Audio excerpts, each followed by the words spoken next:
ગુણગાન ક્યારે થાય? જ્યારે પ્રેમ હોય, જ્યારે અનન્ય આસક્તિ હોય, અને એ અનન્ય આસક્તિથી એકબીજાનો વિયોગ થયો હોય. એ વિયોગની 3 અવસ્થા છે: પૂર્વરાગ, માન અને પ્રવાસ. એક તો પહેલેથી જ જેમાં મન લાગ્યું હોય, પહેલેથી જ જેમાં આસક્તિ થઈ હોય, જેમાં ચિત્ત ચોંટી ગયું હોય, હજી સુધી એની પ્રાપ્તિ નથી થઈ, પણ એની પ્રાપ્તિ કરવા માટેનો વિરહ હોય. આ એક પ્રકાર છે. બીજો પ્રકાર છે વિરહનો, એ છે માન, અર્થાત રિસાઈને ચાલ્યું જવું, રિસાઈને મુખ ફેરવી લેવું. જેમ આપણે ત્યાં માનના પદો આવે છે, શ્રી ઠાકોરજી માન ધરે છે, ક્યારેક શ્રી સ્વામિનીજી માન ધરે છે. આ એક વિરહનો પ્રકાર છે. ત્યાર પછી કહ્યું પ્રવાસ. વિરહ માટે એક પ્રવાસ પણ કારણ છે, જેમાં અલગ અલગ પ્રકારે એ વિરહને અનુભવી શકાય. પલકાંતર, કાલાંતર, દેશાંતર વગેરે વગેરે આ બધા વિયોગના પ્રકારો છે. તેમાં અહીંયા વ્રજભક્તોના હૃદયમાં જે વિરહનો પ્રકાર છે એ પૂર્વરાગનો છે. પૂર્વરાગનો વિરહ છે. પૂર્વરાગ એટલે ક્યારથી? જ્યારથી પ્રભુનું પ્રાકટ્ય થયું ત્યારથી સ્નેહ છે. તો કતા વપુષિ તવ રાજતે દૃષિતુ મદ માનની માન હરણ. હજી પ્રભુ પલ્લામાં ઝૂલે છે. પલ્લામાં ઝૂલતા ઝૂલતા આપ આપના અંગુષ્ઠને ચૂસી રહ્યા છે. એક અબોધ એવા બાળકની જેમ અંગુષ્ઠ ચૂસતા ચૂસતા પ્રભુ આમ પલક ઝપક્યા કરે છે. એવા મુખારવિંદના દર્શન કરીને પણ વ્રજભક્તો કહી રહ્યા છે, હજી તો પલ્લામાં ઝૂલો છો અને માનની માન હરણમ. આપ પલ્લામાં ઝૂલતા ઝૂલતા અમારી સામે નેત્ર કટાક્ષ કરીને જો આપ અમારા અંતઃકરણને હરી લેતા હો તો અગ્રિમે વયસિકીમુ ભાવિકા મેપી નિજ ગોપિકા ભાવ હરણમ. તો જ્યારે આપ મોટા થશો અને જ્યારે આપ એ રાસનો વેણુનાદ કરશો ત્યારે અમારા ચિત્તની શું દશા થશે? ત્યારે અમારી કઈ દશા હશે?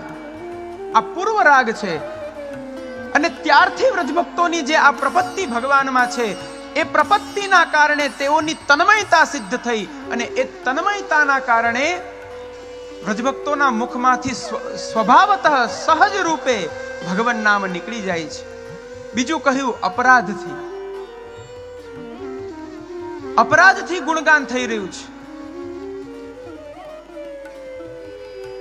અપરાધ કરી બેઠા છીએ પ્રભુનો, પ્રભુની સામે મદ કર્યું છે, પ્રભુની અપ્રસન્નતાનું અમે કારણ બન્યા છીએ. હવે આમાંથી મુક્ત કેમ થવું? તો કહ્યું પ્રભુને સ્તુતિ બહુ પ્રિય છે. વિચાર કર્યું, પરંપરાનો વિચાર કર્યો, છેટ બ્રહ્માજીથી લઈને કે આજ સુધી જેણે જેણે પ્રભુ પાસે પોતાનું કામ કઢાવ્યું એ કેવી રીતના કઢાવ્યું? તો કહ્યું સ્તુતિ દ્વારા કઢાવ્યું. બ્રહ્માદિ દેવો પણ સ્તુતિ કરવા જાય છે. દેવકીજી વસુદેવજી પણ સ્તુતિ કરે છે. શ્રીમદ ભાગવત આખો સ્તુતિ ગ્રંથ છે. માટે વિચાર થયો કે અમે પ્રભુની સ્તુતિ કરીએ, અને સ્તુયતે અનયા સા સ્તુતિ, જેના દ્વારા પ્રભુને પ્રસન્ન કરવામાં આવે. આ વખાણ નથી. લોકની અંદર કોઈને પ્રસન્ન કરવા હોય તો એની 2-4 સારી વાતો આપણે એને કરી દઈએ. એ 2-4 સારી વાતો એને કરીએ એટલે સામેવાળા ભાઈ બહુ આનંદમાં આવી જાય. પણ અહીંયા આ લોકો વખાણ નથી કરી રહ્યા, અહીંયા પ્રભુને પ્રસન્ન કરવાનો વિચાર છે. આટલો ભેદ છે.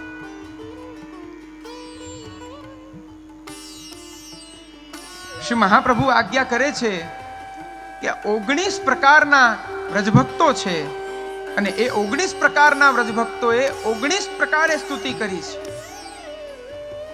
19 ગોપ્ય સાત્વિક રાજસ તામસ, સાત્વિક રાજસ તામસ એમ કરતા કરતા અન્ય પૂર્વા અને અનન્ય પૂર્વા, અહીંયા આગળ આ બે વિભાગ આવવાના છે. ગોપીજનોના બે પ્રકાર આવશે, એક અન્ય પૂર્વા ગોપીજનો, એક અનન્ય પૂર્વા ગોપીજનો. અન્ય પૂર્વા ગોપીજનો અર્થાત જે વિવાહિતા છે, જે શ્રુતિ રૂપા છે, અને અનન્ય પૂર્વા ગોપીજનો એટલે કે જે કુમારિકા છે, જેમણે કાત્યાયની વ્રત કરીને ભગવાનને જ પતિ રૂપે માન્યા છે, એ અનન્ય પૂર્વા ગોપીજનો. એમ બંનેના પ્રકાર થઈને કુલ 19 વ્રજભક્તો થયા. અહીંયા એવો અર્થ પણ ન લેવો કે ખાલી 19 વ્રજભક્તોનું જ એક ઝુંડ છે. 16,000 તો ખાલી કુમારિકાઓ છે. 16,000 તો ખાલી કુમારિકા વ્રજભક્તો છે. પણ અહીંયા 19 પ્રકારના ગોપીજનો છે એવો ભાવ કરી ચાલો ગોપી ગીતના પ્રથમ શ્લોકની અંદર આપણે સૌ પ્રવેશ કરીએ. ગોપીજનો વ્રજના મહાત્મ્યનો વર્ણન કરે છે, વ્રજનું ઉત્કર્ષ પ્રતિપાદિત કરી રહ્યા છે. આ વર્ણન કરનારા ગોપીજનો એ રાજસ ગોપીજનો છે. અને એ રાજસ ગોપીજનો વર્ણન કરતા કહે છે, હે પ્રભુ, આપના પ્રાકટ્યથી આ વ્રજની આજે કોઈ અલૌકિક શોભા થઈ રહી છે. કારણ કે આપ આ વ્રજમંડળની અંદર પ્રાદુર્ભૂત થયા, આપે પ્રાકટ્ય લીધું, ત્યારથી લક્ષ્મીજી પણ આ વ્રજની અંદર પધારી અને નિવાસ કરવા લાગ્યા છે.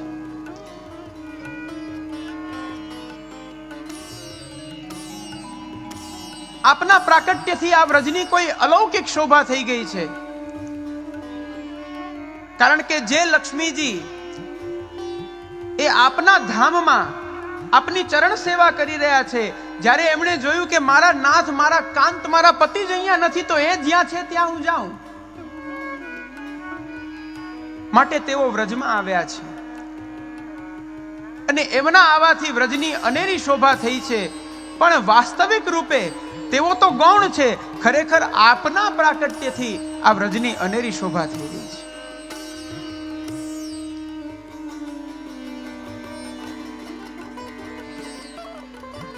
ભગવાનના પ્રાકટ્યના બે પ્રયોજન છે. એક તો ભગવાન જગતનો ઉદ્ધાર કરવા પધારે છે. જે અર્જુનને ભગવાને કહ્યું કે જ્યારે જ્યારે ધર્મની ગ્લાનિ થાય, જ્યારે જ્યારે સજ્જનો ઉપર દુર્જનો એમને ત્રાસ પ્રદાન કરે છે, એમને પીડા પ્રદાન કરે છે, ત્યારે હું સ્વયં પ્રકટ થાઉં છું અને એ સર્વ સજ્જનોને, એ સર્વ ભગવદીઓને જે એમની પીડા છે, એ પીડામાંથી હું એમને છોડાવું છું.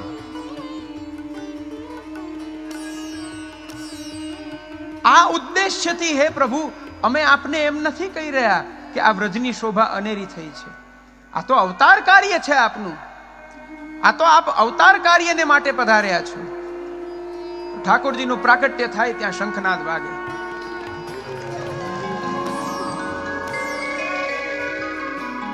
આજે મીઠો લાગે છે સાંભળવો. 5 દિવસનો એક તો અભ્યાસ છે અને એમાં પાછું પ્રાકટ્યનું વર્ણન છે. હે પ્રભુ, આપના પ્રાકટ્યથી આ વ્રજની અનેરી શોભા થઈ છે. કારણ કે સૌથી મોટું આનંદનો વિષય એ છે કે દેવ ક્યારેય ભૂમિ પર પોતાનો ચરણ સ્પર્શતા નથી. અને અમને એ વાતનો આનંદ છે કે વૃંદાવનમ સખી ભુવો વિતનોતિ કીર્તિમ યદ્દેવકી સુતપદામ બુજલબ્ધ લક્ષ્મી. આ વ્રજ વૃંદાવનનું ભાગ્ય કેમ આટલું ઉત્તમ થયું છે, આના ભાગ્યને અમે કેમ બિરદાવી રહ્યા છીએ?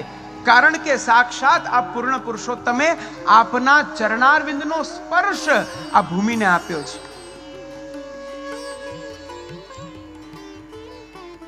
આપણને શંકા થાય કે આમાં એવું તે વળી શું? અવતરિત થવું છે, પ્રાદુર્ભાવ કરવો છે, તો ચરણનો તો સ્પર્શ થવાનો જ છે, બહુ જ સ્વાભાવિક છે. પણ નહીં, આ મૃત્યુલોક છે, આ મર્ત્યલોક છે. અને આ મર્ત્યલોકમાં જે કોઈ પણ દેવ આવે ત્યારે આ મર્ત્યલોકથી એક વેત ઊંચા રહે છે. આ મર્ત્યલોકની ભૂમિ પર પોતાનો પગ રાખતા નથી. પણ આપે આ ભૂમિને એ સુખ આપ્યું. આપના ચરણારવિંદના સ્પર્શથી આ ભૂમિ પણ કૃતાર્થ થઈ. શ્રી ઠાકોરજીના ચરણારવિંદના 3 પ્રકાર શ્રી મહાપ્રભુજી બતાવે છે: આધિ ભૌતિક ચરણ, આધ્યાત્મિક ચરણ અને આધિ દૈવિક ચરણ. આધિ ભૌતિક ચરણ એ આ ધરતી છે. આ પૃથ્વી એ પ્રભુના આધિ ભૌતિક ચરણ છે.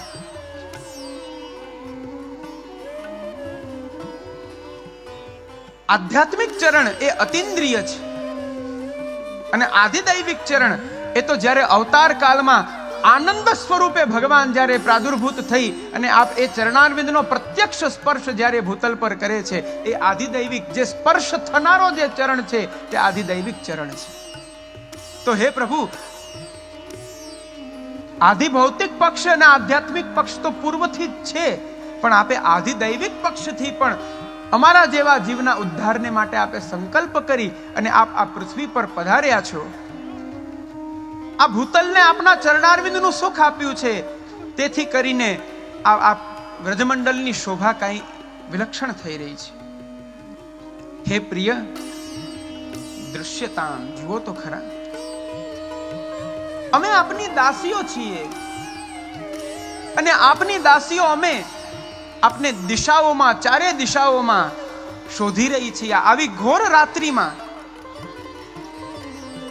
આપના હૃદયમાં એક અંશ માત્ર પણ દયા નથી પ્રભુ?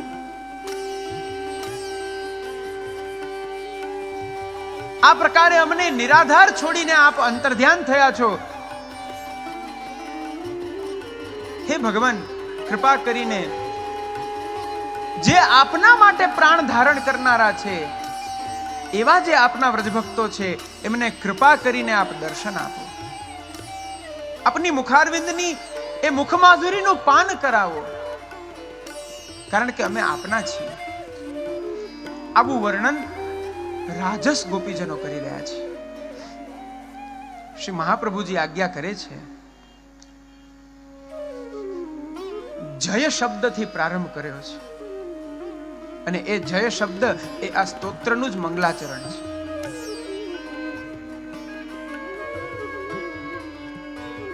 આદિમાં, અંતમાં અને મધ્યમાં આ 3 પ્રકારે મંગલાચરણનો ક્રમ જોવામાં આવે છે.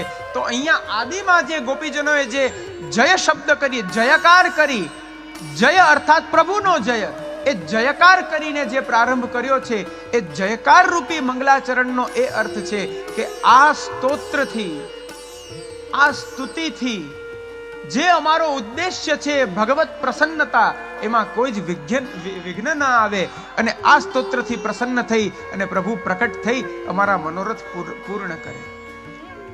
એટલા માટે થઈને પોતે જય શબ્દથી જયતી તેધિકમ એ પ્રકારે પોતે પ્રારંભ કરી રહ્યા છે. હે પ્રભુ, આપના અવતરણથી જ, આપના પ્રાકટ્યથી જ સર્વ કોઈ કૃતાર્થ થયા છે. અમે પણ આપના પ્રાકટ્યથી જ કૃતાર્થ થયા છીએ. આપના પ્રાકટ્યથી તે જન્મના વ્રજ અધિકમ જયતી સર્વોત્કર્ષેણ સ્થિતિ જય. સર્વોત્કર્ષ જે સ્થિતિ છે એને જય કહેવાય. પણ એ સર્વોત્કર્ષ એ કેવો છે? તો કહ્યું, અધિક જયો તું વૈકુંઠાદપી ઉત્કર્ષ. વૈકુંઠથી પણ, આપના સ્વધામથી પણ આજે કોઈ વિલક્ષણ એવી શોભા થઈ રહી છે તો એ આ વ્રજની થઈ રહી છે. વૈકુંઠ શું છે? વિગતા કુંઠા યસ્મિન, જેમાં પ્રવેશ કરતા બીજા કોઈની માયા ન ચાલે, કેવલ પ્રભુની માયા ચાલે, એ વૈકુંઠ છે. પણ ત્યાં તો પ્રભુ આપ બહુ બધી મર્યાદામાં બંધાઈને બિરાજો છો. વૈકુંઠમાં તો ઘણી બધી મર્યાદાથી, વેદ મર્યાદાથી આપ બિરાજો છો. વૈકુંઠમાં શું આપ કોઈના ઘરે માખણ ચોરવા પધારો છો? યા વૈકુંઠમાં ક્યાં ગોપીજનો છે ને ક્યાં ચંદ્ર સરોવર છે, ક્યાં મહારાજ થઈ રહ્યો છે? હાથમાં યષ્ટિ લઈ અને ગાયોને ચરાવતા જો વૈકુંઠમાં આપ પધારો ને તો આપના સેવકો આપની હાસી ઉડાવે. ત્યાં તો આપ સમ્રાટ છો, એ વૈકુંઠ લોકના અધિપતિ છો, અહીંયા આપ અમારા પ્રિયતમ છો. અરે જે સુખ ત્યાં વૈકુંઠમાં ત્યાંના જીવો નથી લઈ શકતા, એનાથી કાંઈ અધિક સુખ અમે અહીંયા વ્રજમાં રહીને આપનું સુખ લઈ રહ્યા છીએ. એટલા માટે લક્ષ્મીજીએ વિચાર્યું, શ્રી મહાપ્રભુ આજ્ઞા કરે છે કે લક્ષ્મીજીએ વિચાર્યું કે આવી લીલા તો ભગવાન વૈકુંઠમાં નથી કરતા, આવી લીલા તો એ તો વ્રજમંડળમાં જ થઈ રહી છે. તેથી લક્ષ્મીજીએ નિશ્ચય કર્યો, હવે અહીંયા મારે રહીને શું કરવું. વ્રજમાં આવ્યા. વ્રજમાં આવીને સીધા પ્રભુના ચરણારવિંદના પકડવા જાય છે. ત્યાં તો જોયું કે ત્યાં તો એ ચરણારવિંદની સેવા કરનારી હું એક જ હતી. અહીંયા તો મારા જેવી સહસ્રો છે, અનેક ગોપીજનો છે જે મારાથી પણ અધિક પ્રભુને લાડ લડાવે છે. તો હવે મારે શું કરવું? તો કહ્યું, ત્યાં હું સ્વામિનીના રૂપમાં પ્રતિષ્ઠિત હતી, હવે અહીંયા હું દાસત્વના રૂપથી હું આ વ્રજનો આશ્રય લઈ અને આ વ્રજભક્તોના ભાવથી ભાવિત થવાનો પ્રયત્ન કરીશ. જો એ વ્રજભક્તોના ભાવથી હું ભાવિત થઈશ તો હું એ પ્રકારે પ્રભુને પ્રસન્ન કરી શકીશ.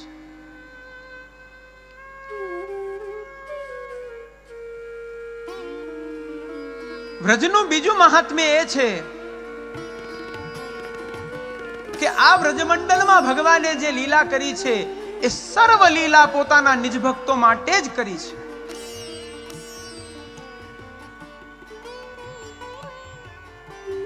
જે પરબ્રહ્મ પૂર્ણ પુરુષોત્તમ, જે પરમ અબાધિત સ્વરૂપ છે, જેના માટે વેદમાં એવું કહેવાયું છે કે ભીષાસ્માદ વાતઃ પવતે ભીષો દેતી સૂર્ય, જેમના ભયથી વાયુ વહેતો હોય, જેમના ભયથી સૂર્ય પ્રકાશિત થતો હોય, જેમના ભયથી તારામંડળ સહિત ચંદ્ર પ્રકાશિત થતો હોય, મૃત્યુર્ધાવતી પંચમેતી, જેમના ભયથી સ્વયં મૃત્યુ ભયભીત થાય છે, યદ બિભેતી સ્વયં ભયમ, જેનાથી ભય પણ ભય પામે છે, એવા અબાધિત બ્રહ્મને એક વ્રજની ગોપી યશોદા એવા અબાધિત બ્રહ્મને એક ઉલુખલમાં બાંધે છે. આ મહદ આશ્ચર્ય છે. જે પરબ્રહ્મને આજ સુધી કોઈ પાર નથી પામી શક્યું. અરે આ અનંત બ્રહ્માંડોને પણ જો ભગવાનમાં તમે સમાહિત કરો તો વિતસ્તિ મધિતિષ્ઠતે, એ હજી સુધી ઘૂંટણથી પણ ઉપર ચડી નથી શક્યા, છતાં પણ જેનું અપાર સ્વરૂપ છે એ પ્રભુ આપનું સ્વરૂપ છે. અને આવા આપ ભગવાન આ વ્રજમંડળમાં યશોદાજીના ભાવને વશ થઈ અને આપ ઉલુખલમાં બંધાઈ ગયા. શું આવી શોભા એ વૈકુંઠમાં છે? આવી શોભા વૈકુંઠમાં જોવા પણ મળશે? આ તો આ લીલા તો કેવલ વ્રજમાં જ થઈ શકે છે.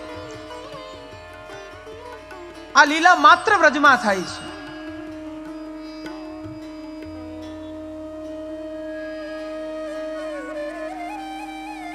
નચાંતર ન બહિર્યસ્ય ન પૂર્વમ નાપી ચાપરમ,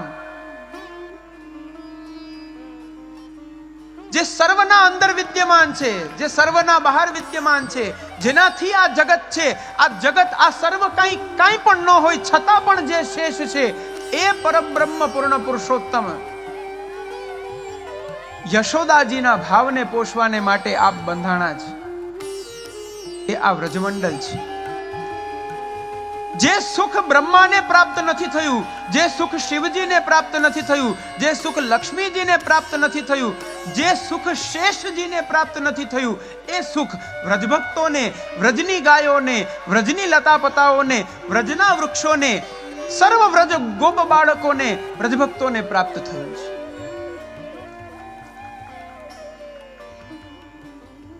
કારણ કે અહીંયા ભગવાનનું એક જ ઐશ્વર્ય છે. એ ઐશ્વર્યનું એક જ કારણ છે, એ છે ભક્તોના ભાવનું પોષણ. બસ, ચાહે એમાં કોઈ પણ પ્રકારે મારે એ કાર્ય કરવું પડે, હું કેવલ મારા ભક્તોના ભાવનું પોષણ કરનારો છું.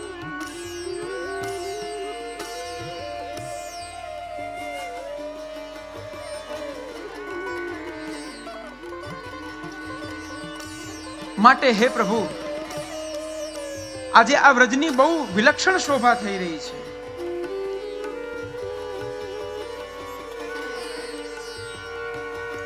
હે દયિત, હે પ્રિય, કૃપા કરી આપ અમને દર્શન આપો. આપના માટે અમે આ પ્રાણને ધારણ કરી રહ્યા છીએ. ત્વમ વિચિન્વતે, આપને અમે શોધી રહ્યા છીએ.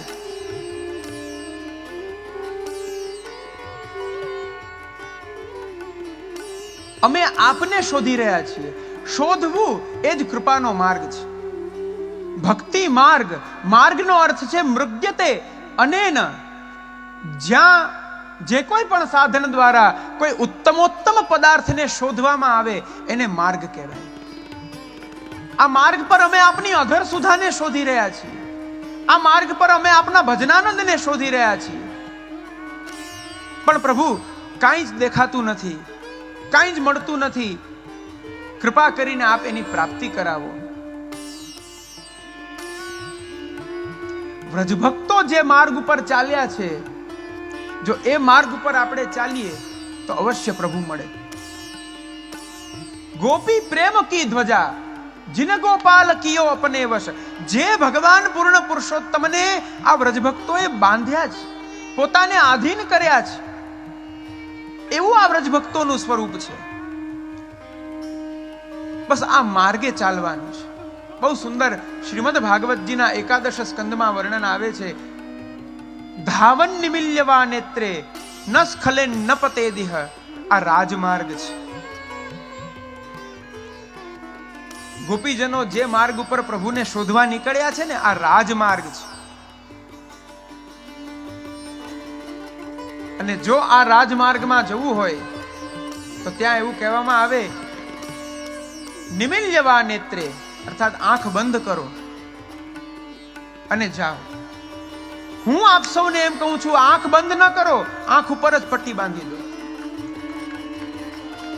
હા, આંખ કદાચ બંધ કરો તો ક્યારેક એવો અવિશ્વાસ થાય તો ખુલી પણ જાય ને જોવાઈ પણ જાય. પટ્ટી જ બાંધી દો. આંખ પર પટ્ટી બાંધી અને પછી ચાલવાનું નથી. ધાવન નિમિલ્યવા નેત્રે, દોડવાનું છે. જ્યાંથી હાથમાં તુલસીદળ લઈ અને તમે દોડ્યા છો, સીધા શ્રી ગોવર્ધનોદ્ધરણના યુગલ પાદારવિંદમાં જઈને પહોંચશો. કારણ કે આ વ્રજભક્તોનો માર્ગ છે. પણ હા, એના માટે એટલું જોઈએ કે યાનાસ્થાય નરો રાજન ન પ્રમાદ્યેત કરહિચિત. જે વૈષ્ણવના સ્વધર્મ છે, જે શ્રી મહાપ્રભુજીએ વૈષ્ણવોને મૂળ સિદ્ધાંતનો ઉપદેશ કર્યું છે, એ સર્વ સિદ્ધાંતોને જો તમે હૃદયમાં રાખી પ્રમાદ રહિત રહીને જો દોડશો તો કયું ન સ્ખલે ન પતે દિહ. ક્યાંય ઠોકર નહીં આવે, ક્યાંય તમે સ્ખલિત થઈને પડશો નહીં. અને કદાચ પડશો ને તો પણ પ્રભુ ટેકો આપી દેશે. ગંતવ્ય એ સ્થાન સુધી પહોંચીને પ્રભુના દર્શન થાય એ પહેલા જ અધવચ્ચે જ તમને ટેકો આપી તમારી પટ્ટી છોડી, લે ભાઈ હું આવી ગયો, હવે ચાલ મારી સાથે. એવો આ ભક્તિ માર્ગ છે. એ ભક્તિ માર્ગમાં ગોપીજનો શોધી રહ્યા છે પ્રભુને. અને છેલ્લે ગોપીજનો કહે છે, હવે આ પ્રાણ તો આપનામાં ધારણ કર્યા છે, પણ હે પ્રભુ, અલ્પ વિલંબેપી પ્રાણા ગમિષ્યંતિ. જો આપ હવે થોડોક પણ વિલંબ કરશો દર્શન દેવામાં, જો આપ અમને દર્શન નહીં આપો તો હવે આ પ્રાણ ટકે એવું અમને લાગતું નથી. કદાચ આ પ્રાણ ના પણ રહે. હે ભગવાન, તો આપને લાંછન લાગશે.